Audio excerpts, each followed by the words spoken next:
की शिद्दत हो तो राह निकल ही जाती है। तो कुछ सीनियर्स, कुछ उनके तजुर्बे और कुछ पुराने आशिकों के सिखाए योग आसनों की प्रैक्टिस करके हम उन अंकलों के भयानक चेहरे और भयभीत करने वाली आंखों से भी बच निकलते। कैसे? सवाल ये।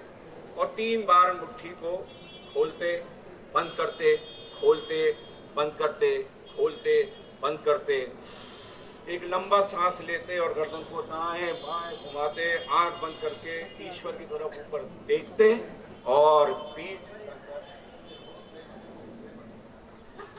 कर कर खिड़की की तरफ खड़े हो जाते और निहारते रहते।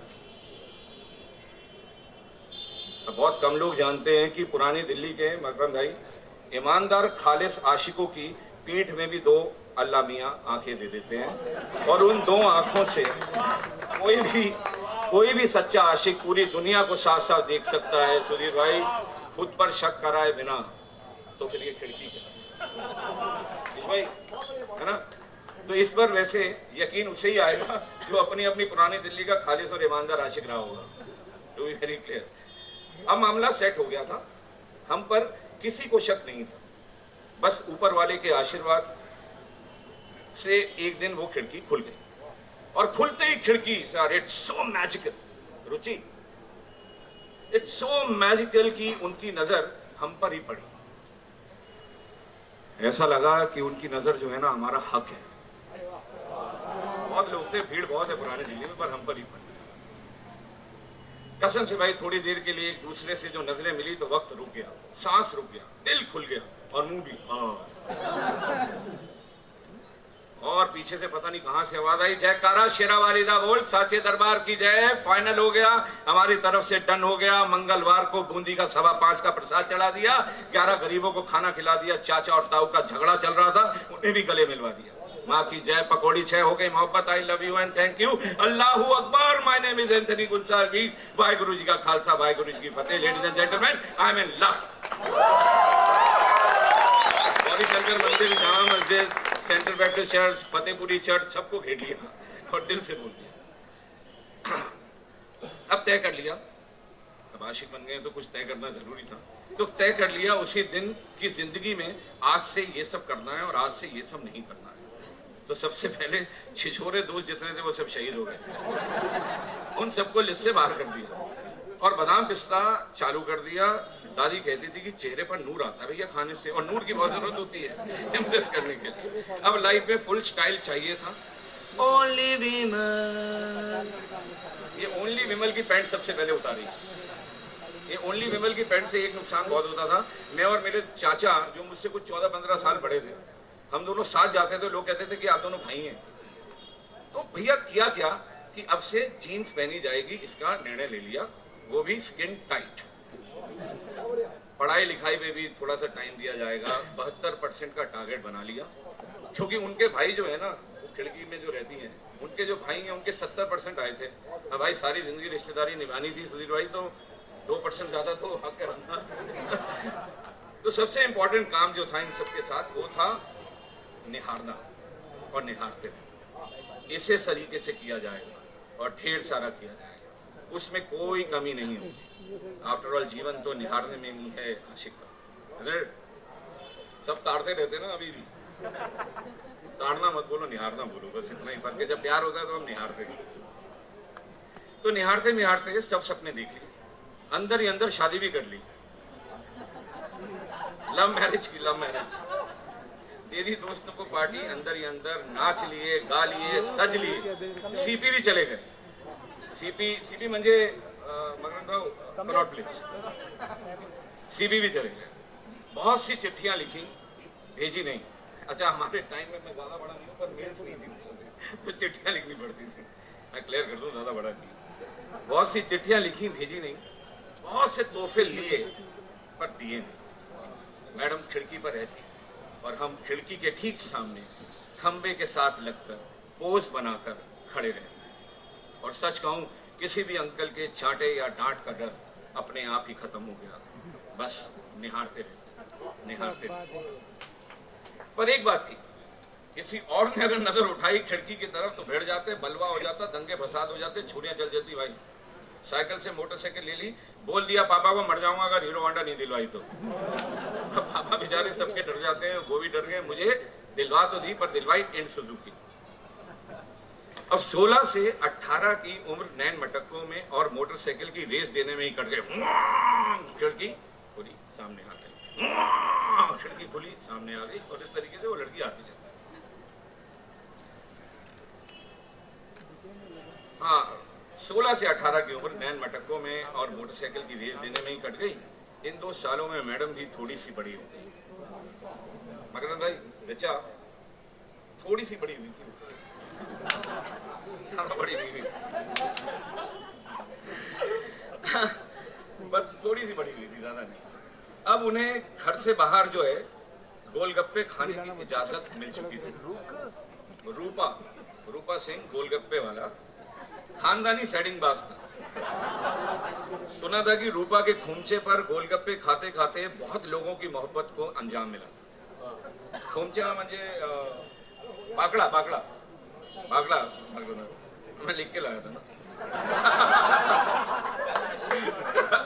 तो अब होता ये कि जैसे ही मैडम आती तो जोर से रूपा उनसे पूछता, हाँ जी मसाला हल्का खाओगी या तेज खाओगी? अब ये हमारे लिए इशारा होता और हम घर से नीचे उतरकर उसके खोमचे पर आ जाते। उसी ने कराई थी हमारी शुरुआत, हमारी सेटिंग। हम मसाला जरा तेज खाते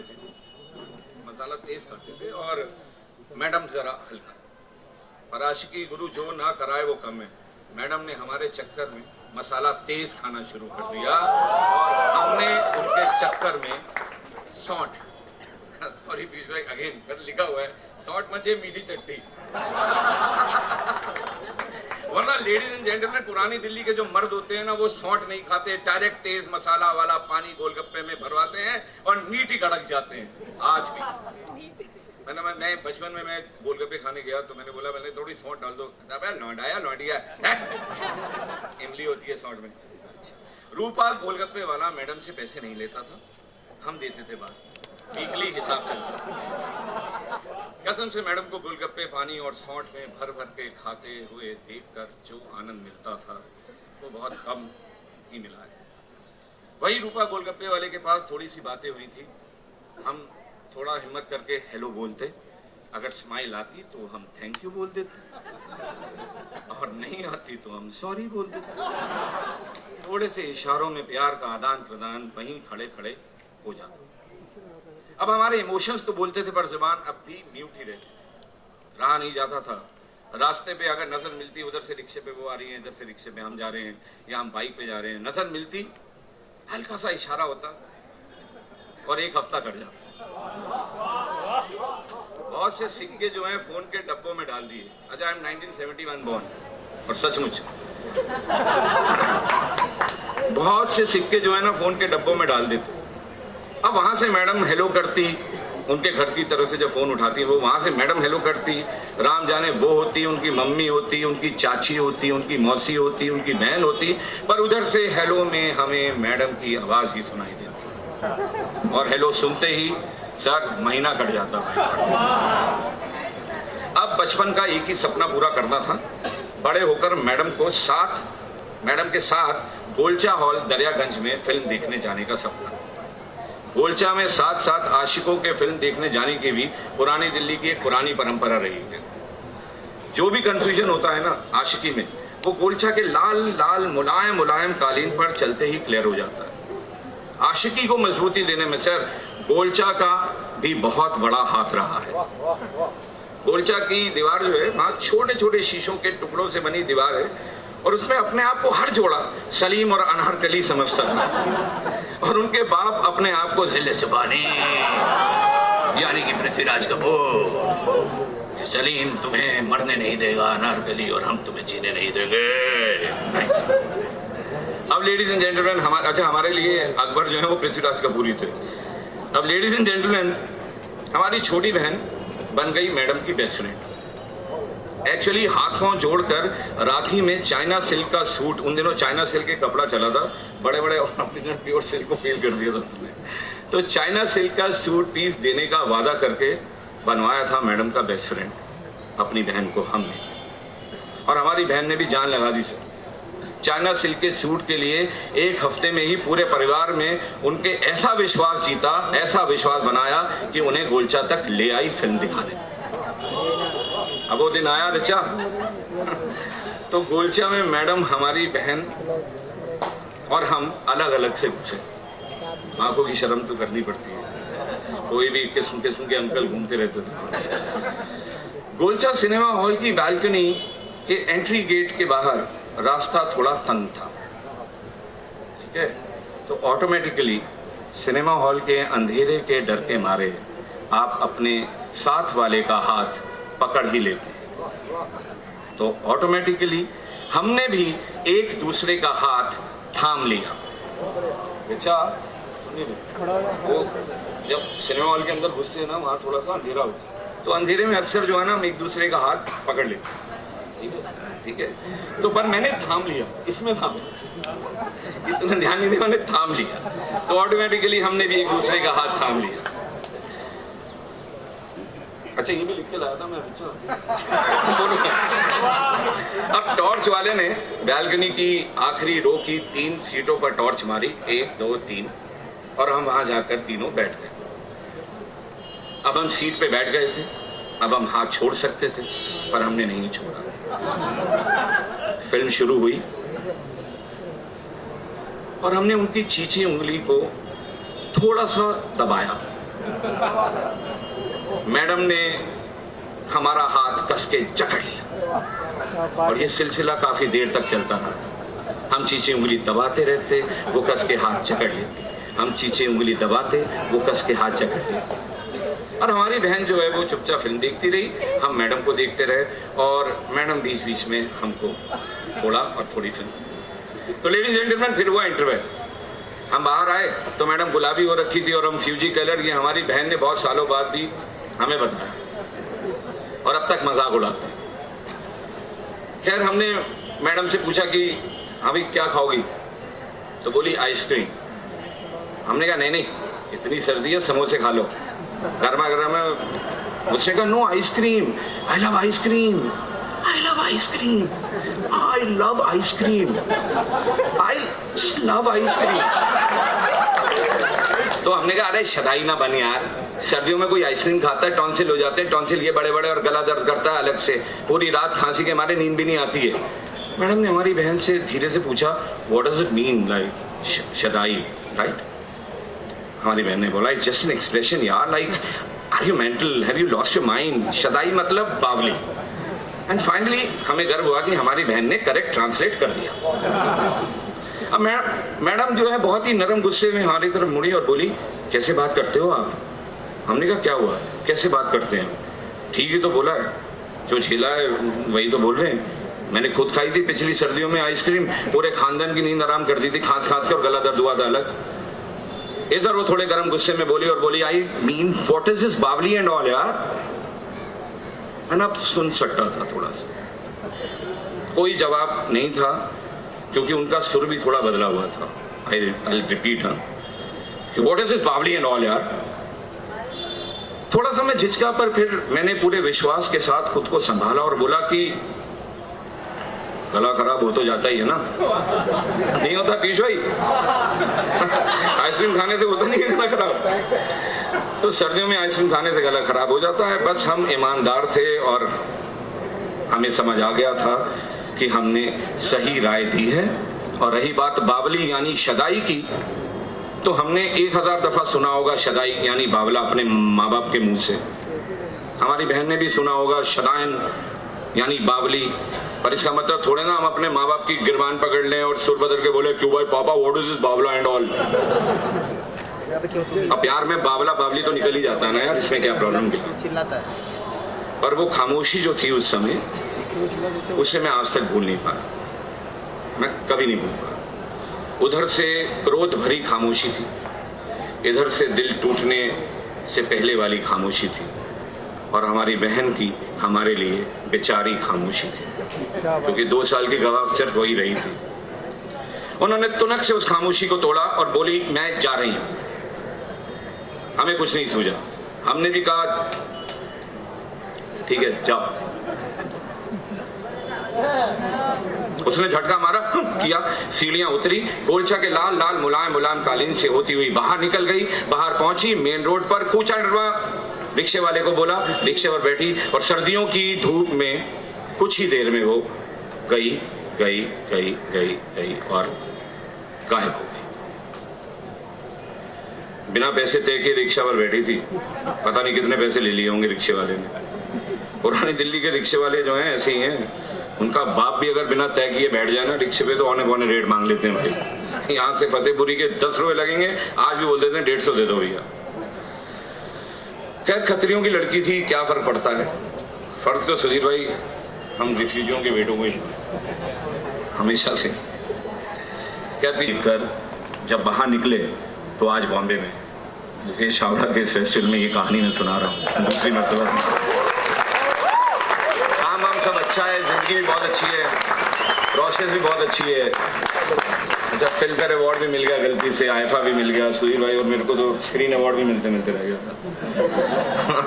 ये सारी जिंदगी में सब अच्छा चल रहा है, पर एक बात का अगला, एक शिकवा, एक तकलीफ, एक तंज आज भी है कि चड्ढा साहब अगर आपने आइसक्रीम उस दिन खिला ही दी होती तो क्या चला जाता। कम से कम आजकल के अंकलों की तरह हम भी अभी हाल ही में एक रोज बाइक से निकलता था, उसको रोक लिया। हाँ भाई क्या देखता रहता ऊपर खिड़की बालकनी में है, तू चाटा तेरे को बुलाऊं तेरे पापा को? मैंने कहा रिलैक्स अंकल, व्हाट सोके। ऊपर से लड़की ने भी बोला या it's okay uncle, he is my friend. तो हमारा ये हाल ना होता, कहानी खत्म से।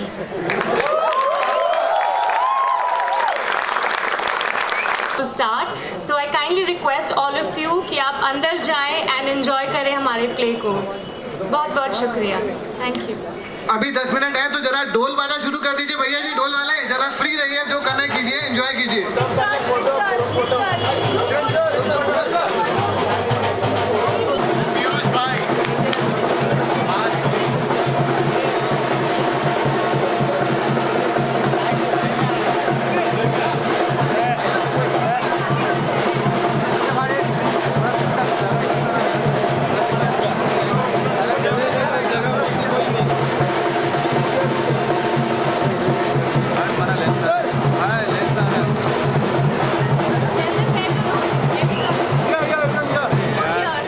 हाथ में डालना है। चल अब भी जाओगे ना, हो गया ना, अब आ जा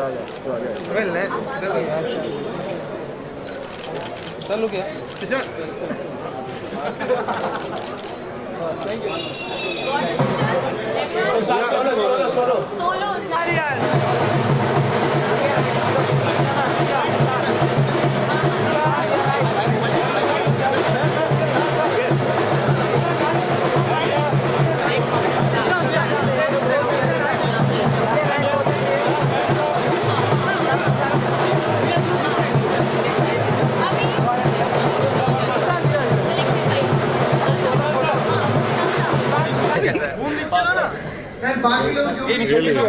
उन्होंने इनिशिएटिव ले लिया और बोल रहे हैं। देखिए ऐसा है कि माइक नीचे लो ना यार, महीनों से कुछ सालों से ना वो कोई सुन रहा है या मैं अपने आप से फेस कवर हो गया क्या? फेस नहीं दिख रहा, फेस बहुत इम्पोर्टेंट है। हाँ मैं कह रहा था अरे सीने करी नीचे ले ना। That's what I said. ये नीचे ले रहे हो तो ये तुम मैं हाँ मैं ठीक है। हाँ ठीक है चलो। क्या क्वेश्चन में भूल गया यार, क्या था? मुकेश छावड़ा जो इनिशिएटिव है ये कितना इंकरेजिंग है? बहुत ही इनकरेजिंग है, इसलिए मैं यहाँ आया हूँ। पिछले कुछ महीनों और कुछ सालों से वो मुझे बहुत सरप्राइज़ करते हुए आ रहे हैं। तो हम सबको पता है कि is the best, one of the best casting directors of this country. मेरे को भी उन्होंने ही ढूंढा। तो उसके बाद फिर वो अपनी अभी पहली फिल्म डायरेक्ट करने वाले हैं, जिसके लिए मैं बहुत ज़्यादा सरप्राइज और काफ़ी खुश था। लेकिन ये जो इनिशिएटिव है to support theatre and the same time I got to know कि आज जो भी पासेस हैं वो बिल्कुल फ्री में, तो इस तरीके का इनिशिएटिव लेना, इस तरीके का थिएटर को सपोर्ट करना काफ़ी काबिल तारीफ है और मैं इसीलिए उनको सपोर्ट करने आया। आपने अपने कैरेक्टर शुरुआत बैरी जॉन के साथ की थी, थिएटर के साथ ही शुरुआत की थी आपने जी। वो कितना आपको डेवलप करने में मदद किया as an actor, as an individual? देखिए मैं जब गया था तो मुझे पता नहीं था कि मैं मतलब मैंने किसी किताब में पढ़ा था कि आप एक एक्टर को ट्रेन कर सकते, किसी को एक्टर नहीं बना सकते। तो मैं ये ढूंढने गया था कि क्या मैं एक्टिंग कर सकता हूँ कि नहीं। बैरी सर ने कुछ 3-4 महीने बाद, शुरू के 3 महीने तो कुछ नहीं कहा, उसके बाद कहा कि यार तुम ढंग की एक्टिंग कर लेते हो। तो वो शुरुआत थी मेरे एक नए, मैं इंजीनियरिंग कर रहा था, वो सब छोड़ के फिर मैं इधर आ गया। तो हाँ, बहुत कॉन्फिडेंस मिलता है, आपको पता चलता है कि आप किस तरीके से ऑडियंस को इफेक्ट कर सकते हैं। और जब आप लाइव स्टेज पे परफॉर्म कर रहे हो तो वो बात ही अलग होती है। तो ये मुझे ऐसा लगता है कि हर एक एक्टर को अपनी लाइफ में एक बार स्टेज पे ज़रूर परफॉर्म करना चाहिए। सुशांत, आपका कैरियर जो है रोलर कोस्टर राइड रहा है। पहले 2 यशराज की फिल्में की आपने, अभी सुशांत कर रहे हैं, बाबू कर रहे हैं। कैसी शूटिंग चल रही है, दर्शकों को देखने को मिलेगी और क्या कहना चाहिए इस बारे में? दोनों की शूटिंग ऑलमोस्ट कंप्लीट हो गई है। इस महीने के आखिरी हफ्ते में ख़त्म कर लेंगे और उसके बाद VFX का काम चलेगा। 2 सितंबर को फिल्म रिलीज़ है। उसके बाद एक दिनेश विजन की फिल्म कर रहा हूँ, जो फिल्म अभी मार्च से शुरू होने वाली है। वो भी इस साल एक और फिल्म आने वाली है, तो बस आ ही जाएगी वो भी। तो हाँ, तो भी चल रही है और काफ़ी अच्छी फिल्म है। और ये भी पूछना चाहूँगा कि जो भी बायोपिक बनती है, कुछ स्पोर्ट्स चार्ज करते हैं और कुछ नहीं चार्ज करते हैं, तो आप क्या कमेंट करते हैं कि चार्ज करना कितना लायबल है? ये मेरे पास ओपिनियंस नहीं है सब चीज़ के बारे में। मुझे इतना पता है कि मैं एक एक्टर बनना चाहता हूँ, मैं फिल्में करता हूँ और उसके लिए मुझे पैसे चाहिए तो मैं चार्ज करता हूँ। अब बाकी मेरे पास कोई ओपिनियंस नहीं। सुशांत, आपको क्या इन्फ्लुएंस किया, क्या आपको इंस्पायर कर टू बी अ एक्टर? कुछ नहीं, बस ये मुझे लगता है कि एक हम किसी से भी कम्युनिकेट करते हैं तो हमें कुछ समय लगता है उसके साथ एक रिलेशन बनाने में, फिर हम जाके उसके सामने खुलते हैं। लेकिन ये जो कला है कि आप किसी को नहीं जानते, 500 लोग आपके सामने बैठे हुए और आप स्टेज पे आते हैं और उनको कन्विंस कर देते हैं कि आप कुछ और है, आप नहीं है, ये काफ़ी क्या कहते हैं सिडक्टिव कला है जिसको आप छोड़ नहीं सकते। बार बार आपको करना अच्छा लगता है। सुशांत, अभी जब धोनी की बायोपिक पर काम करने वाले तो पानी के लिए किस तरह की तैयारियां चल रही है जो आपकी फिल्म? अभी नहीं, क्योंकि अगली फिल्म पानी नहीं है। अगली फिल्म जो है वो बहुत ही उम्दा लव स्टोरी है जो दिनेश विजन डायरेक्ट करने वाले हैं। तो अभी उसकी तैयारी चलेगी फेब में, एक बार जब मैं धोनी इस महीने ख़त्म कर लूँगा। हम अभी कॉलेज में आए हुए, तो आपको कोई पुरानी याद है? हाँ, बहुत सारी यादें आ रही हैं। जैसे मैं कितनी बार अपने कॉलेज में फेल हुआ था, क्योंकि मैं बड़े अच्छे कॉलेज में था दिल्ली में, लेकिन क्योंकि मैं साथ में प्रोफेशनल डांसिंग करता था शामक के साथ और मैं बैरी के साथ थिएटर करता था, तो मैं कॉलेज में तो रहता नहीं था, तो मेरे को बहुत सारे बैक पेपर्स आते थे और मैं हमेशा डरा हुआ सा रहता था कॉलेज में, इसलिए आज मुझे थोड़ा डर सा लग रहा है।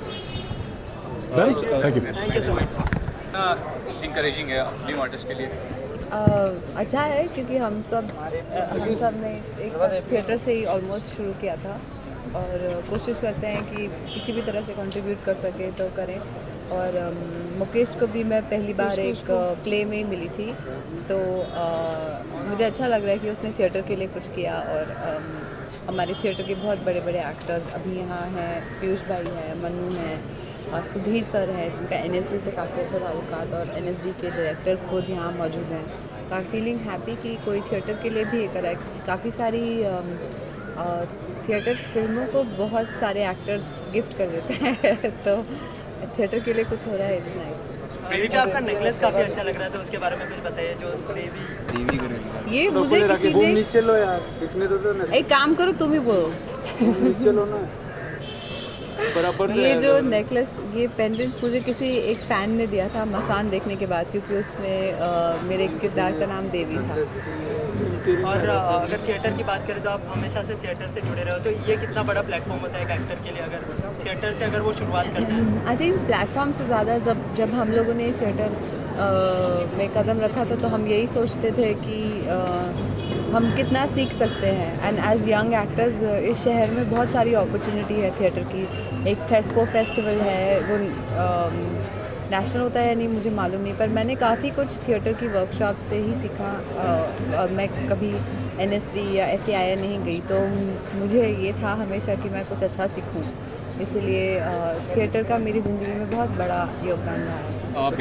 बढ़ती बॉलीवुड के साथ ऑडियंस अभी ज़्यादातर सिनेमा को ज़्यादा प्रेफर करती है और काफ़ी लिमिटेड ऑडियंस मिलती है, इसमें आप कुछ कहना चाहते हैं? नहीं, पर ये तो हमेशा से ही ऐसा रहा है, क्योंकि थिएटर में एक टाइम पे एक स्पेस में 200-300 हज़ार लोग, या बहुत बड़ा हो तो 5000 लोग हो सकते हैं, पर एक फिल्म एक टाइम पे बहुत सारे लोग देख सकते हैं, because the medium is different, तो उनका कोई कंपैरिजन नहीं है। बढ़ते बॉलीवुड के साथ क्या लगता है, जो थिएटर का जो क्रेज़ है लोगों को कम होते जा रहा है? बढ़ते बॉलीवुड के साथ बॉलीवुड के क्रेज़ के साथ जो थिएटर का जो क्रेज़ है वो कम होते जा रहा है? नहीं, थिएटर अपनी जगह है और फिल्में अपनी जगह है, दोनों की अपनी जगह है सोसाइटी में, और दोनों हमेशा ही को एग्जिस्ट करेंगी। ऋचा, अगर फिल्मों की बात करें तो कोई पर्टिकुलर जॉनर है जिसमें आप खुद को एक्सप्लोर करना चाहती है आने वाले समय में? मैं करूँगी दोबारा, आई थिंक फुकरे 2 आएगी तो कॉमेडी फिर से एक्सप्लोर करें, पर मुझे कॉमेडी करने का काफ़ी मन करता है, बिकॉज मसान और ये सारी फिल्में बहुत सीरियस थी और मैं रियल लाइफ में बिल्कुल भी सीरियस नहीं हूँ। और I think I want to also do a romantic film, क्योंकि मैंने अभी तक कोई क्लीशे रोल नहीं किया है तो मैं करना चाहती हूँ। अगर रोमांटिक रोल करने का मौका मिले तो कौन से एक्टर के साथ करना चाहोगे आप? सब, एवरीबडी, कोई डायरेक्टर है जिससे आप काम करना चाहिए? सब। हाँ, ये पता होता है कि किन के साथ काम नहीं करना है, पर वो आपके सामने बोल नहीं सकते। Okay, thank you so much and all the best. है कि न्यू आर्टिस्ट के लिए मुझे लगता है ये ऑडियंस के लिए भी इनकरेजिंग है, क्योंकि थिएटर की जगह होनी चाहिए। हम हमेशा कहते हैं रंगमंच कम है, तो मुझे लगता है कि 60 में करने की वजह से मुझे ऐसा लगता है कि एक नया ऐसा थिएटर का एक स्थान हो गया है। मुझे ऐसा लगता है आज इतनी भीड़ देख रहा हूँ मैं, मीडिया तो है ही, पर इतने एक्टर्स आए हैं, इतने सारे अपकमिंग एक्टर्स हैं, और हमेशा क्या प्रॉब्लम होती है कि कई सारे NSD के एक्टर्स हैं या लिखे पढ़े लोग हैं जो वर्कशॉप करते हैं, उनके लिए प्लेटफॉर्म नहीं बचता, तो उनके लिए एक जगह हो गई। उसने कह दिया कि साल में एक वो फेस्टिवल वो करेगा, पर उस चक्कर में मुझे ऐसा लगता है कि एक एक्टिविटी हो गई and you know he didn't wait for anybody. वो बोले यार नहीं, मुझे कहीं डेट मिली नहीं मिली, मैं अपना शुरू करूँगा। आई थिंक इतना इनिशिएटिव लेके करना, आई थिंक गौरवास्पद। आप जितने पैशनेट रहे हैं थिएटर के लिए, क्या जितना कंट्रीब्यूट किए हैं, अगर आज के यंग जनरेशन की बात करें तो उनको सिर्फ स्टार बनने की याद रहती है, ना तो एक्टिंग का मतलब समझते हैं, ना वो कंट्रीब्यूट कर पाते हैं। तो इसके लिए क्या कहना चाहेंगे? मुझे ऐसा लगता है कि स्टार तो जाहिर सी बात है, जो दिखता है वो स्टार है, इतना अगर समझ ले। और दिखने के लिए मुझे लगता है अंदर कुछ होना चाहिए, नहीं तो क्या सिर्फ नज़र आएगा चेहरा, अंदर का खोखलापन नज़र आएगा।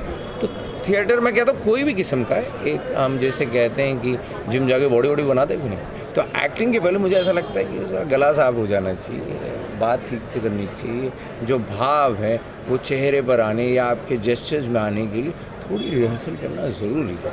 और वो मुझे लगता है थिएटर में अगर कर लो, इनिबिशंस कम हो जाते हैं, आत्मविश्वास बरकरार हो जाता है, लोगों के सामने परफॉर्मेंस करने का एक अलग मज़ा होता है।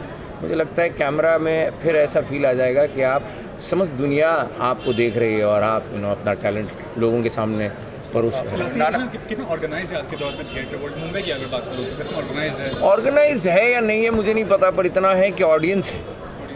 आप नाटक कीजिए, ऑडियंस आ जाती है। आप हर फ्राइडे न जाने कितनी फिल्में रिलीज़ हो रही है, फिर भी आप फ्राइडे के शाम आप किसी भी थिएटर हॉल में चले जाइए, ऑडियंस वहाँ पर। नाना पाटेकर जी की नई मूवी आई है नट सम्राट, उस पर आप क्या कहना चाहेंगे? मुझे लगता है नट सम्राट होना ही था। विवाह शिरवाडकर ने लिखा हुआ अद्भुत नाटक है। मुझे लगता है शेक्सपियर का इतना बेहतरीन एडेप्टेशन ऑफ किंग लियर, और मुझे लगता है कि अगर नाना ना होता तो वो सेलुलॉइड पे नहीं आता, और वो नाना में वो एक काबिलियत है, ताकत है उसे होल्ड करने की। वो मतलब मराठी में तो कहा जाता है कि एक्टर एक चरम सीमा पर पहुंच जाने के बाद अगर नट सम्राट करे तो वो एक्टर कहलाता है।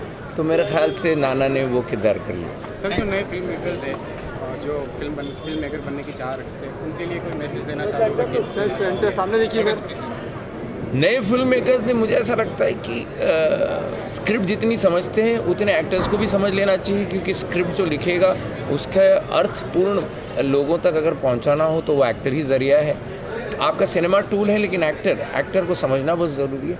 मुझे लगता है उन लोगों ने थिएटर में आके ये समझ जाना चाहिए कि समा कैसे बनता है, तो वो एक्टर के थ्रू ही बनता है।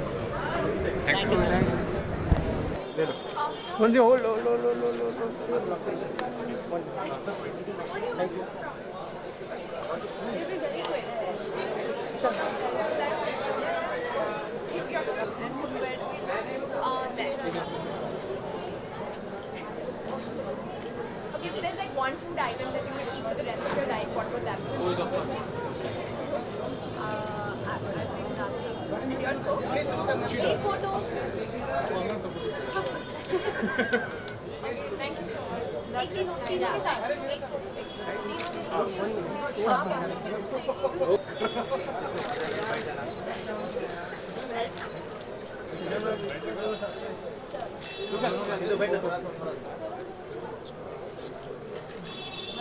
Start the play now. We have to start.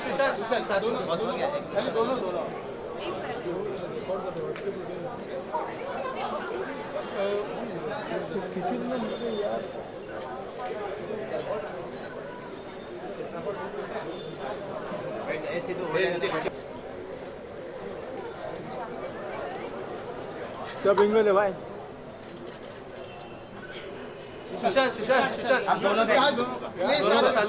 Play start करना दोस्तों.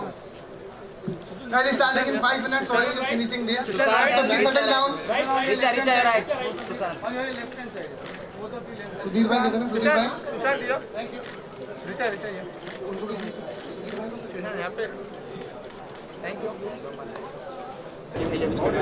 बहुत खूबसूरत इनिशिएटिव है, बहुत अच्छा है. मेरी तो शुरुआती थिएटर में मैं बहुत थोड़ा सा एक सकुचाया सा लड़का था.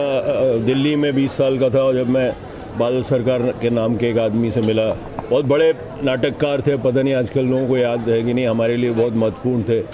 और उनके साथ नाटक करके, और एक इंसान थे, बड़े डायरेक्टर हैं थिएटर के, उनका नाम है MK रैना. उनके साथ मैंने बहुत नाटक किए. हमने एक नाटक किया था जुलूस, जिसके हमने 200-250 शोज़ किए होंगे दिल्ली में. फिर उसके बाद मैं थिएटर से अलग हो गया और फिल्मों में आ गया, और मुझे लगा कि मैं बेहतर फिल्में बना सकता हूँ. एक्टर अच्छा था नहीं, और निर्देशन में ज़्यादा दिलचस्पी थी, सिनेमा में ज़्यादा दिलचस्पी थी, तो वहाँ चला है. लेकिन बतौर दर्शक मैं हमेशा थिएटर को देखता हूँ, बहुत मज़ा आता है मुझे. और बहुत खूबसूरत नाटक है. महाराष्ट्र का ट्रेडिशन बहुत ही बड़ा है थिएटर का. तो आज मुकेश जो प्रोत्साहन दे रहा है, एक नए प्लेटफॉर्म दे रहा है नए थिएटर वालों को, बहुत अच्छी बात है. ये थिएटर का जो प्लेटफॉर्म है वो किसी भी एक्टर के लिए कितना बड़ा हो सकता है अपने आप में. देखिए, थिएटर मुझे अपने आप में एक विधा है. और एक्टर के लिए और निर्देशक के लिए, नाटककार के लिए वो एक अपनी विधा है. तो उसको अपने लिए देखना चाहिए, उसको कभी फिल्म से कंफ्यूज नहीं करना चाहिए कि ये एक्टर को मुझे थिएटर देखने में बहुत मज़ा आता है. फिर एक एक्टर थिएटर में भी बहुत जब मंचता है तो फिर फिल्मों के लिए भी बेहतर होता है, वो एक अलग बात है. नाना पाटेकर जी की मूवी आई थी मिस्टर शंकर. हाँ, बहुत नाना कमाल एक्टर है. मैं देखी नहीं फिल्म, तो मैं उस पर फिल्म पे नहीं टिप्पणी कर सकता. पर मैंने नाना को बहुत बार थिएटर में देखा है, पुरुष में देखा है, वैसे देखा है. तो बहुत कमाल के प्रेजेंस है, और वापस थिएटर करना चाहिए नाना. अच्छा, इतने दूर आने के बाद कहीं ना कहीं जो है मैं थिएटर की कहीं ना कहीं खलती है अभी, मतलब याद आती है थिएटर. बहुत याद आती है, बहुत याद आती है. और अगर मुझे लगता है कि मैं उसको फ्रिवलेसली ऐसे ही नहीं कर सकता. तो अब थिएटर के लिए अगर मैं करूं तो वापस 6-8 महीने देने पड़ेंगे मुझे. तो वो मेरे पास इस वक्त है नहीं वक्त, लेकिन मैं कभी करूँगा.